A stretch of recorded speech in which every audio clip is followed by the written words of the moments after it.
Can we see really quickly, Miranda? Has there ever been a Rocky on Survivor? Yes. Yeah. He was from Boston, wasn't he?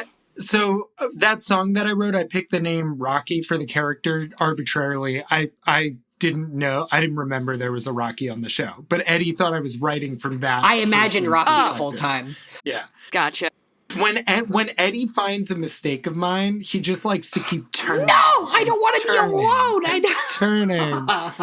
It wasn't a mistake. It was just... Your insecurity is killing you. All right, let's get started. David! In 1996, Scholastic began publishing Animorphs. Over the next 6 years, Katherine Applegate and her husband, Michael Grant, under the pseudonym K.A. Applegate, produced 54 main series books, several spin-offs, and inspired a TV series, graphic novels, and a cult following.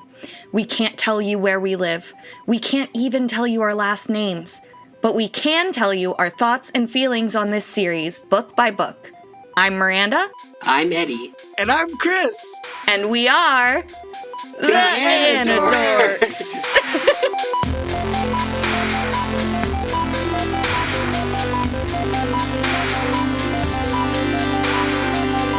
These may be kids' books, but we discuss dark themes and mature content. There may also be some explicit language. Listener discretion is advised.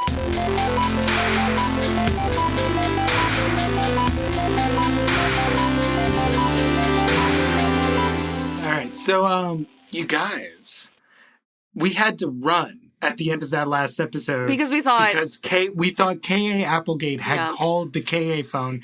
It turns out that it was just Jeff who does it. Our friend Jeff, who is an esteemed cryptologist and who can find rare beings. He was calling to test that the line was clear, and I know that because he chewed me out over text, saying you got to keep that line clear. It could have been K.A. this time. So he just keeps calling the line. He calls once a night at a time that he is deemed unlikely, the least likely time for K.A. to call. And because you were because he on knows the it's line, when she's at the weakest point in her powers in the day cycle. And because you were on the line when he called initially, he got really concerned. And so then he called back, and then he was like, I thought it could have been, we all know that statistically the time she's most likely to call is the time immediately preceding the time she's least likely to call. That's just how that works. Right. Yeah. So, well, and it's when she feeds, she also has more energy. What do we mean when we say feeds? Is that in a literal sense? We can't go with we may want to talk about that. You want to start chapter 7? Or? Yeah, I kind of want to start chapter 7. I'm not gonna lie. I'm getting. David has flown the coop. Jake meets Cassie and Rachel at Cassie's barn to figure out where David is gone. He instructs Rachel to morph into an owl to alert, because owls are the loudest creatures, and go alert Tobias. It's nighttime! And acts of the situation, while he morphs into Homer, his dog, from book 1 to sniff around for David's trail.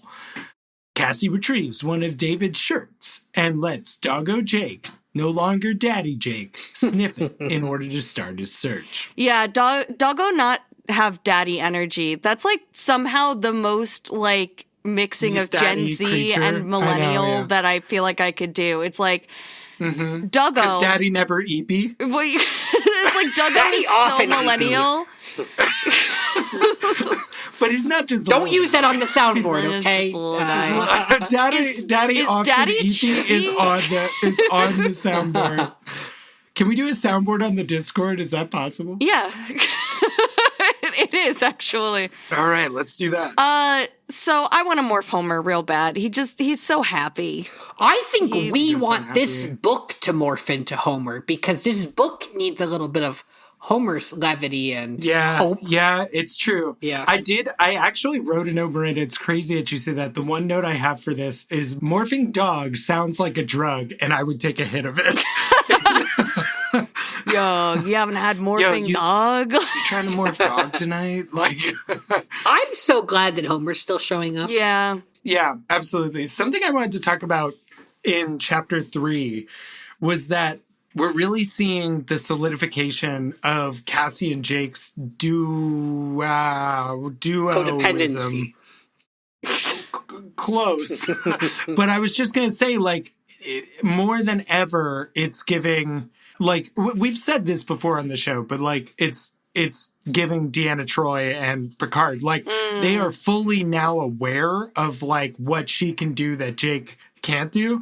So it's giving, like, Deanna, what can you tell? Yeah. Like, or Lieutenant Troi or whatever he says. I forget what she is. Is she a lieutenant? Anyway, They're Counselor Troi. Counselor Troi, what can you tell? I'm getting hostile intention. Yeah. I think that's actually a really good indication of how far their characters have come in terms of their development, that they know and we know what their strengths and weaknesses are, but really it's just kind of a delight to watch them like working together well. Yeah. It is kind of cool. She was going to tell him the plan and he cut her off because he was like, is this plan going to bum me out? And she was like, yeah, this plan's going to bum you out. Well, I'll tell you later.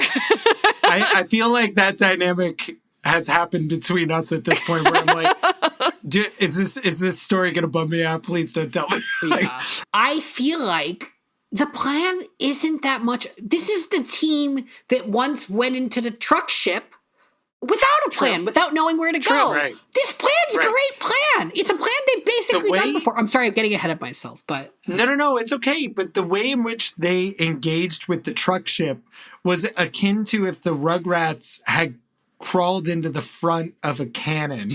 Like the... like, that is, like, what their plan was, a big gun, I'll crawl inside of it and maybe can attack it from the inside. Yeah, you know. That's how you destroy a tank or a cannon, Chris. I'm just imagining from within. That visual of the Rugrats crawling in one by one and the Rugrats theme playing. It's so cute. Angelica's at the back with a lit match. and then it quickly goes into the 1812 overture. That image is also kind of this book. That sums up what's happening here. Yeah, they're just marching to their doom and they don't even fucking know. Yeah. And Susie Carmichael, aka me, is just studying at the Cordon Bleu. It's true. Was just standing in the background going, "Come on, babies, don't do it. Don't listen to him." All right, should we? I guess we have to get. I know this book is like it's all responsibility energy. It's like, all right, I guess we have to read chapter 8. I'll tell you the last line of chapter 7, just because I think. Oh my God, we have to talk about this. Yeah, so this wasn't as fun as chasing a stick, but it was some kind of game at least, and I liked Cassie. If only she had a stick. It's just unfortunate. It's just an odd line. It's just whoa. I understand if you say it in the like hyper fast excited dog voice. This wasn't fun as chasing a stick, but it's some kind of game. At least I like Cassie. Oh, if only she had a stick. You know what I mean? Yeah, like it's like looping. It's the looping back to the. I get it. I see where it was going, but like the tone on the page was giving like happy, slow, lazy, not like for the like. I mean, he did say life was a party, but like I was getting like. Just walking around, I'm a dog, I'm happy, you know, not like, oh my God, where are we going? What are we doing? And Jake doesn't easily give that energy, so. No. Yeah. You know, speak low and carry a big stick. All right, chapter 8. Let's take it away, all right. Burb. Dog Jake and Owl Cassie follow David's scent into a field and discover that David morphed into a lion. Jake is furious until Cassie suggests that maybe David's just still exploring his morphing powers. Al Rachel returns with Tobias, sharing that she couldn't find X. The four of them follow David's scent until they reach a Holiday Inn, where David demorphed and then morphed into a golden eagle. Jake demorphs while Cassie, Rachel, and Tobias go investigate to see if they can find David. They locate his room, and Jake goes there to speak with him. Jake finds David watching TV. He asks David what he's doing, and David replies that he's just hanging out. David asks if that's a crime, man, to which Jake replies that it is actually, given that David did not pay for his room. In fact, David broke a window to enter the room. David says that he didn't break a window, a bird did. Jake replies, Listen, David, we don't break laws, not unless absolutely necessary. We don't hurt innocent people. We have to control how we behave. We're not a bunch of criminals. Like on the beach when we needed clothing, I already mailed the money to the shop. Are you going to do that here? David has been ignoring Jake, flipping through channels on the TV. He finally gives Jake his full attention when he begins speaking. How's it end for me, Jake? I have no home, all right? My family wants to turn me over to the Yerks. What am I supposed to do? Keep living in that barn? It's easy for you, Jake. Jake has his hand. He has his wife. Where's my hand? Where's my wife? You have a home. You all have homes. You all sleep in beds at night and watch TV and eat at a table. Not all of us. Not Tobias. Not Axe. Incredibly shitty examples. Allow me to rebut. Axe isn't even a human. Neither is Tobias. I am. I'm human. Like you and Marco and Cassie and sometimes Rachel. And all of you have homes. Sorry, I can take this seriously. Sorry. You're fine. Let me take it seriously. All right. Axe isn't even human. Neither is Tobias. I am. I'm human like you and Marco and Cassie and Rachel. And all of you have homes. All of you can walk around the mall without having every controller around you come down on you. It's a bad situation. It stinks. Yeah. And what are you going to do about it, Jake? Look, we can only handle so many things at once, okay? Right now, the leaders of the most powerful nations on Earth are being targeted by the Yerks. I feel the clock ticking. I know your life sucks, okay? But I can't figure that out right now. Later, after this mission is over. David gives Jake a look of pure cynicism. Yeah, right. Well, how about this, Jake? I'll handle my life. You be big boss of the Animorphs, and I'll take care of me. An answer to David's challenge forms in Jake's mind. The words are right there, but they were harsh. And if Jake spoke those words, he believes he'd cross a line with David beyond which there was no return. Think of it like school and home, okay? It's like being an Animorph is school, and you're the teacher, or the principal, or whatever. But then, after I go home, you don't tell me what to do anymore. No, that's not what it's like, David. I don't want to come down on you, but the way it is like this. You want to go around using your powers in selfish ways, then we can't have you around. You're just a danger to us, and you're against what we stand for. David rolls his eyes at Jake. He finally stands up before he asks, Are you threatening me? No, just telling you the way it is. We're the only family you have now, David. The only people you can trust. The only people who can help you. We're all you have. Deal with it. David gives Jake a resentful look, but when Jake says that they're leaving the hotel together, David obeys. There's so much groundwork being laid here. Oh, yeah. Daddy Jake, man. I am the law! That's what he's like. So it also, like, so we get our second... So we had, it's not stealing, a bird did it. And now we have the same thing. It's like, I didn't break and enter, a bird did. And, you know, I'm just waiting to see what our third one of that's going to be. It's not like they set us up for something awful or anything.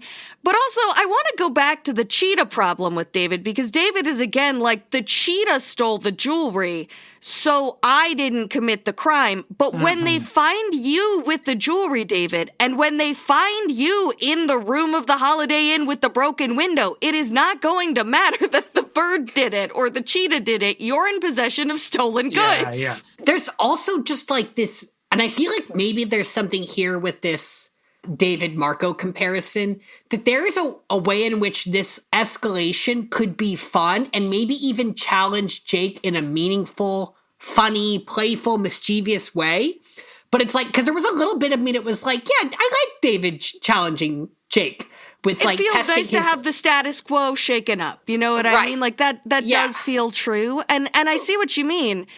But David's just the wrong person, and he doesn't have good intentions, and he's trying to everything too far, and and he's hurting. He's okay with hurting people, and he hasn't really had a chance to show it. He showed he was okay with hurting a random innocent bird, but like, it also here, I feel like they didn't do enough to explain to David that Tobias is human.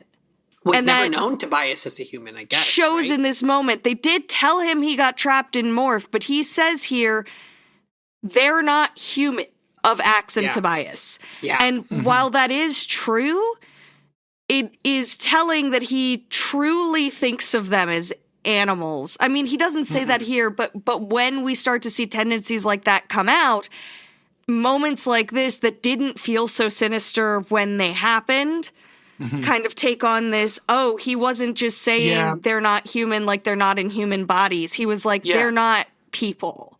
Has he met Tobias as a human, actually? No, they never met. Yeah. The way in which he is like using these excuses is baffling, because it's like, if he believes what he's saying is true, he's lacking a fundamental understanding of like self and accountability that makes him just remarkably dangerous. Yeah, yes, absolutely. And if he doesn't believe it's true, then he's also lying, thinking that this could be believed as true. So now he's stupid on top of it. Right. It's actually, it's a shame that we don't get Tobias's perspective or narration in one of these books, because we've seen how David treats animals, but specifically how he treats birds. And it would be interesting to see that violence from Tobias's perspective. But Tobias has not even morphed to his human form in front of David. That's what I was trying to get at, right? Like, Did I don't he? think that's He happened. shook all their hands. No, I don't think he did morph his human form. Yeah. I think he just stayed as a bird. It's such a good Correct point. us in the Discord if we're wrong. Yeah. But we never have seen how meaningful it is that David has never met Tobias as they've just told him he's a human, but it's just, it does matter that he's meeting Tobias first as a bird, which I don't think has happened for anyone else in the series. I guess that's new. I guess in Megamorphs 2, all the people in the past, the people who grew broccoli, met Tobias for the first time as a bird. But I don't think we've had any. would have as well. True. Axe, Axe did meet him for the first time as a bird. That's right. But Axe also met Tobias as a bird with a previous understanding of Nothliths, too. Yes. And he understands so he understood that he Also, was he's an alien, so it's kind of it's a little different. Six one way, half a dozen the other. But just to circle back to the main point of this chapter that is so powerful is Jake is threatening him, also gaslighting him. But it's pretty impressive that it's gotten to this point. It's also like, it's really strange and uncomfortable because like, this is such a huge problem. And like, we have the advantage of hindsight, like having read on and whatever, but like, my God, how did he think like a little bit of sleep with, man, it's just. I don't think that he's handling the situation well. To his credit, he's never had to be in this position before. He's had a fairly well-behaved set of children in his party. But, like, I don't think that... And I'm not holding this against Jake because, again, he's 12. And he's learning on the fly. He's a terrible father. But he's just a terrible 12-year-old dad. This is my house, and you're going to play by my rules, is basically what he's doing here. And he understands that. But also, like... I don't know that there was a right way to handle this situation with David specifically. I don't know. You'd have to be so next level patient. You'd have to be like, they'd have to be in to that just stupid trust room you for some reason. Like he'd just have to choose to trust you. And you can't earn trust quickly, and that's part of what's happening here, both for Jake with David, but David with Jake. Because David's situation... And this is the kind of nuance that I think is really well done here, is that David's situation does really suck. And you do feel for a kid naturally who's in this, like he lost both of his parents so quickly, and it's not even for reasons that he understood before, 2 days ago? Like, yeah, but we now know he was taking him for granted. No, he's such a little twerp. He's such a stinker. He is, but he has been dealt truly an awful hand also. Yeah. Oh, yeah. I would absolutely resent Jake if I was in this situation. I don't think... And Jake has there's no one helping David through this on an emotional level. Now, maybe one of the I think Animorphs the has thing tried. that's so bizarre about David is why doesn't he just actually fucking run away? Like, that's the thing that actually kind of pisses me off. You don't think this was him trying to do that? No. You think he was always going to come back? What? I think he was testing a boundary. I think that's He was exactly testing what a boundary. No, that's fair. Yeah. And I That's don't just my think theory. You think he knew they were going to come after him and he didn't? No, because if I was in his situation and I wanted to be gone, you would get gone. I guess you would just be gone. Like, you'd be halfway across the country. What he wants are those creature comforts of being in a bed. So, like, why wouldn't his first stop be the Holiday Inn? Another 300 miles away. I guess that's true. If you wanted to be gone, you'd be gone. Yeah. I do think it's true that he wanted those comforts. I also think it's true that he wasn't even just testing boundaries. I think he's toying with boundaries to learn something about Jake and about the Animorphs. He wants to see how they respond. I actually think he's gathering information right now. And he might not even say that. Like, he might not even understand it on a conscious level. But I think there's something he's about... inherently manipulative. Yeah, he's studying He just doesn't automatically. And Jake pegs that later in this book. He realizes... I'm sorry. Fine. Yeah. That's why he goes back so easily, because I think on some level he got the information he wanted at the end of this chapter. Like, I don't know if it's even that big brain. I think I don't mean on a conscious level, but I think there is. Yeah, but you're right. Like, he is doing some of that, but it's also like he's obviously interested in power. Yeah. Like, he likes power, and he doesn't like that Jake has power over him. And that's what irritates him about this situation, is everybody has power over him. In every way. I mean, they made the choice for him that he was going to become an Animorph, essentially. They said he chose. Oh, yeah.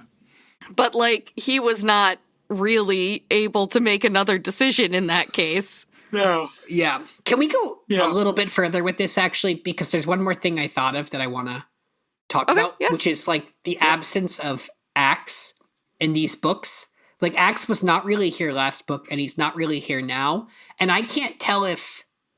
Like, I feel like either that's on purpose because this is more about the humans interacting with humans, or there's something to be played out here with Axe and his perspective on this. And how David feels about him. Tobias is also kind of spared, too, right? Like, he's not in the room for this moment, is he? Yeah, but I just mean this is just arc. Jake and David. Oh, no. I just mean, like, that could be part of it, is, like, they wanted to use Tobias and Axe in uncomfortable ways as examples. Yeah. I thought of Axe because Rachel can't even find Axe. And that was true, I feel like, last book, too. He was kind of in the backseat. Yeah, so. I do wonder if something is building there, that they're, like, Axe is becoming harder to just get a hold of. They're building a new David with an untwisted stomach. Yeah. But that's all I wanted. I just wanted to. No, that's a really good observation. I mean, like, it's let's read on. I'll keep that in the back of my noodle. Chapter 9 through 10. I'll start. The gang skips school the next day to meet in the woods near Tobias's meadow in order to brief their mission of infiltrating the resort. Skipping school together is dangerous. The Yeerks could notice that they're all missing on the same day as one of the supposed Andalite bandits' big mission. But the situation is too dire to delay. Cassie reveals her big plan for getting by the resort's security. One of them will morph a dragonfly, while the others, except for Tobias, stow away on the dragonfly as fleas. Tobias will fly the dragonfly and the fleas as close as possible and then serve as lookout during the mission. Popcorn Miranda. The gang draws straws to see who will become that dragonfly. It's Jake, of course. What are the chances that he'd draw the short straw for being the dragonfly and narrating the same book? Jake morphs into dragonfly. His eyes bulge and become iridescent, the world becoming a hallucinatory blaze of eerie colors. He shrinks, his legs growing sharp spikes as a new pair shoots out of his chest like hyperactive worms. His shoulders turn green and bulk up while two sets of wings, each translucent and veined like a leaf, emerge from his back. Upon completing the morph, Jake loses control, succumbing to the dragonfly's instincts. He devours a mosquito and, as he narrates, has a really good view of the insect's parts sticking out of his mouth. He does say that. Dragonflies are really fucking cool. And also, Cassie's really cool for knowing that he needed to have the dragonfly's visual cortex to properly interpret the data coming from the dragonfly's eyes. But also, Axe was very close to actually explaining how they morph something so small to David, and they cut him off again. Like, they let him get, like, one sentence further every time. So today he was like, the extra mass is extruded into zero space. Our own minds and brains are pushed into zero space and maintain contact with the morph by means of A, and then they cut him off. But so we now have, like, their brains, which are controlling their minds, are in zero space and psychically linked to the body somehow. So, no, I don't think that's how it works. I think there's a big attached brain weighing down the dragonfly. That's roughly like this I big. don't just mean the brain. You understand my point? The mind is residing within the brain that's in zero space. Which means, confusingly, that Visser 3, the entire physical being, and his mind, and Alarin's mind, and entire physical being, are linked to what Alarin Morph says. Right. Yeah. And so I'm just interested now in this idea of, like, Yerkes being able to assert control from Z-Space. Like, how is he controlling Alarin's mind in Z-Space? Like, that's where it's kind of like Inside Out. Yeah, probably. Like, it's kind of like a little guy. Like a little homunculus, like, walking around pulling levers. Very cute. Z-Space is doing a lot of work in these books. Yes. Z-Space does a lot of heavy lifting. How wonderful that it exists for that reason. It just solves so many problems. If your room's dirty and you don't know where to put the trash, just open up a little hole to Z-Space. Put it in a little Z-hole. Yeah. Put it in there. Yeah.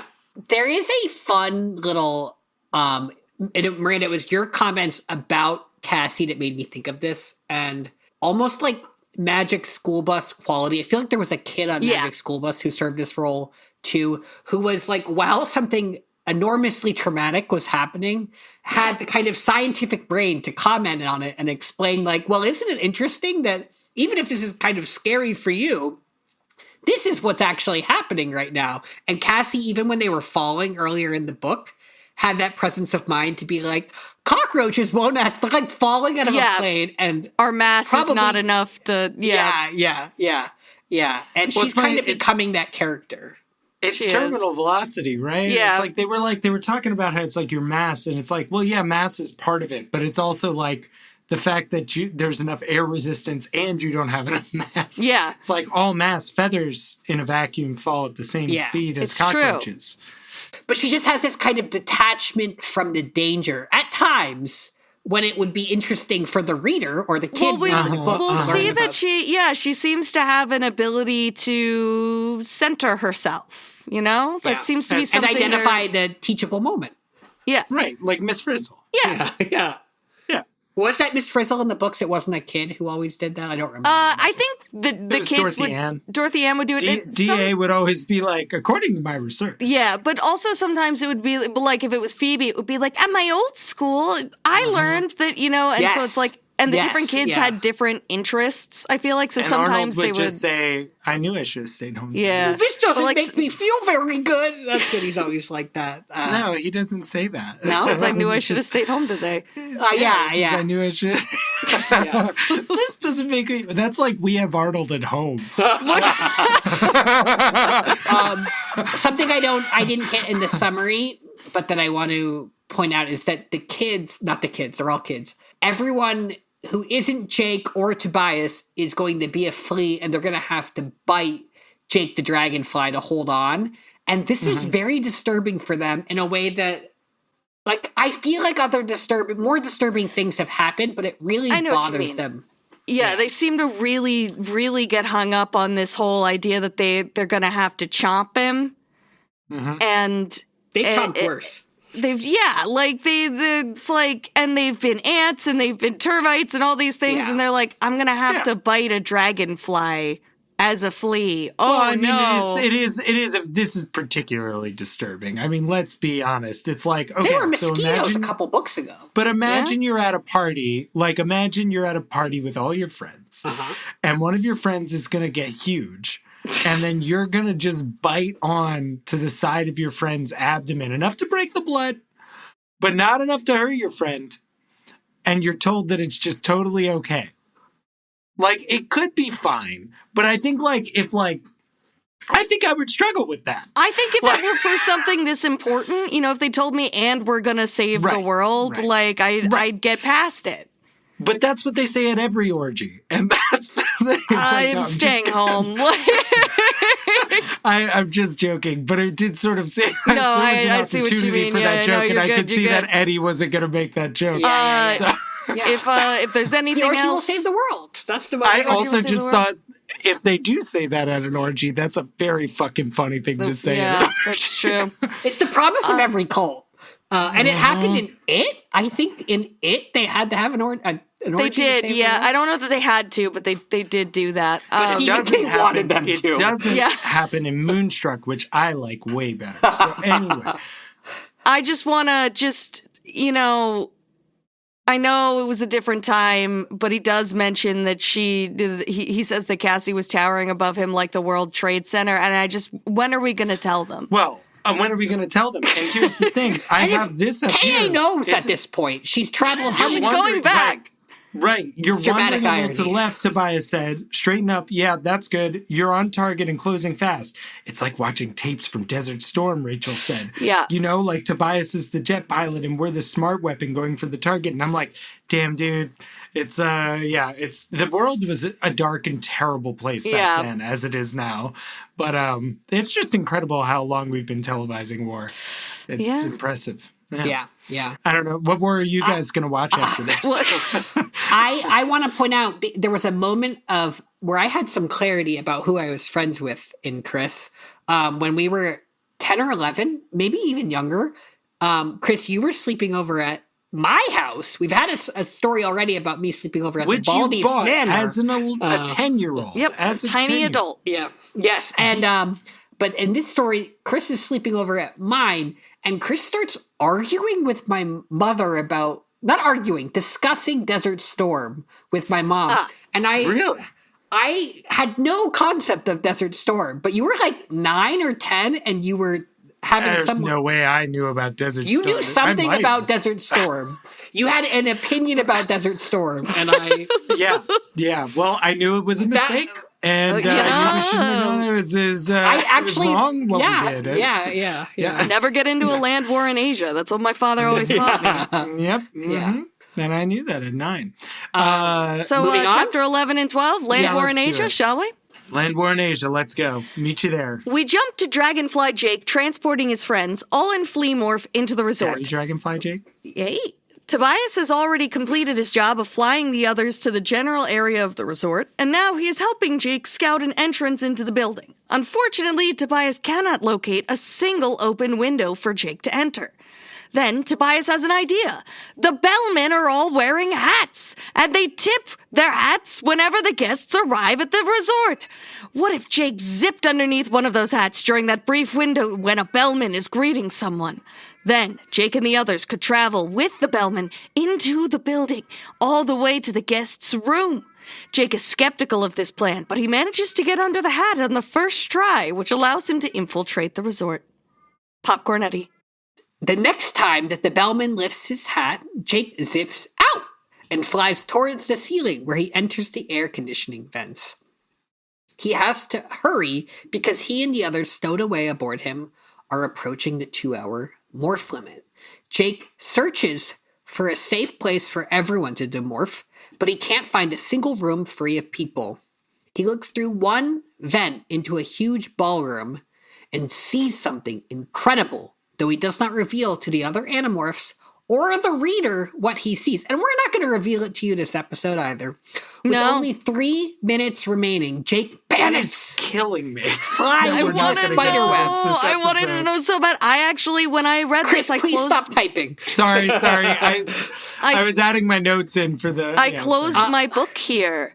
And so I didn't know what happened for a while. And it was suspense.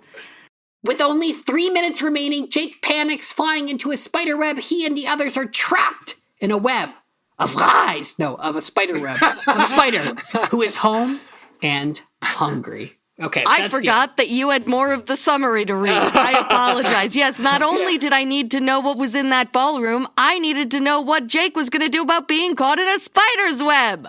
Yeah. All right. Dragonflies fly really fucking loud. I don't know if you've ever been close to a flying dragonfly, but it's loud as hell. There's no way that he's going under someone's hat.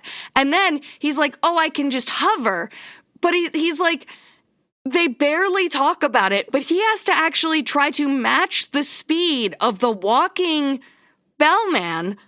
As he's walking, he's not just hovering, he's trying to fly in a line that he doesn't know where he's going. This seems ridiculously difficult, and they're just like, hey, he hovers. Mm-hmm. Oh, yeah. And they're not going to notice that under a hat. Like, it would be better if they just landed on the head. But the idea of, right up, like, having a literal bee in my bonnet? You kidding me? No shot. And what if he didn't take his hat off? Does he also does this bellman take his hat off to greet them good day as he parts from the room? Apparently. They seem convinced. Yeah. And it turns out to be right, I guess, when they tip them and send them out. It's very Clockwork World, like Hitman, once again, where it's like, know that Bellman has to take the hat off again to depart. Yeah. Mm-hmm. Yeah. There's a big sign through the door, like, Bellmen who don't tip their hats won't get tips. Yeah, like almost like employees must wash hands. It's like, remember, you have to take the hat off before and after. Has to make a gap between your scalp and the hat. Can we talk about how disgusting this bellman whose hat we're under is? He's very strange. Miranda, do you have the book up? Can we do this conversation? Can you take the bellman? Can you be this horny bellman? Sure. Okay. Let me see where am I starting. The horny bellman bells. Here we go, 12. Okay. So, you work for CBS News, huh? Yeah. You know Cokie Roberts? She's at ABC. Oh, yeah. So you know her? No, but I know Dan Rather. That Cokie, though, she's hot. I mean, for news person and all, she's hot. And then on the next page, hey, something just flew out of your hat. Whatever you say, sir. You know who else is hot? Bobby Batista. You know her? She's CNN. It's incredible. Get their ass, K.A. Get their ass. He's like, you work in news. You know any of the hot people who work in news? Imagine. What would it be like to be that person? Conversation does remind me a lot of being closeted and how people would try to interact with me before. It's been that long. It's been since I don't know. If anybody said anything like that to me, I think I would just shut down. Sometimes it was friends' parents who would try to interact with you in that way. You're like, absolutely not. Something about picking Cokie Roberts just seems... Is that a real person? Cokie Roberts? She is. She is. And she worked like for most of her life in like NPR and various news places. She was like a lifelong, but she was like a real big person, but she's just such an icon to me, but I know her as this older woman. So hearing him be like, that Cokie Roberts, you know what I mean? Like something's weird about it to me. Are we sure the bellman is the creepy one here, or is the bellman lifting his hat at the end of the conversation because he knows that's his one way out? When he takes the hat off. I mean, yeah, but the bellman is the one who keeps asking about women that he works with. So I'd say definitely the bellman. Oh, yeah. Okay. But guys, what do you think, if you had to guess, what do you think Jake saw in that room? Like, pretend you haven't finished the book. This conversation. This conversation? No, it doesn't make any that we're sense. having. Yeah, is he what flew he saw out in the afterwards. book?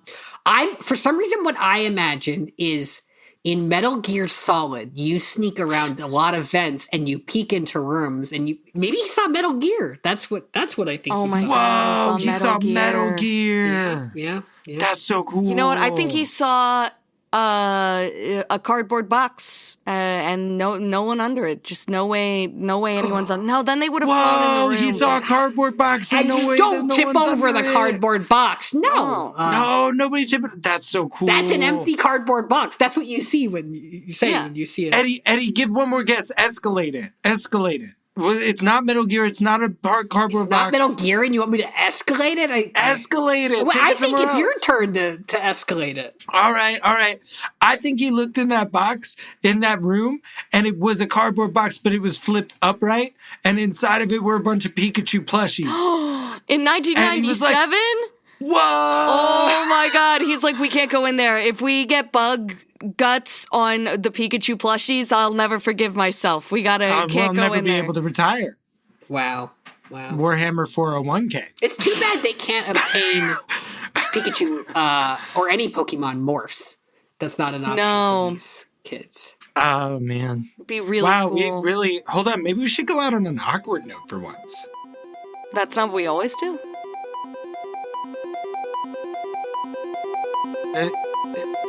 Did it end? I don't know.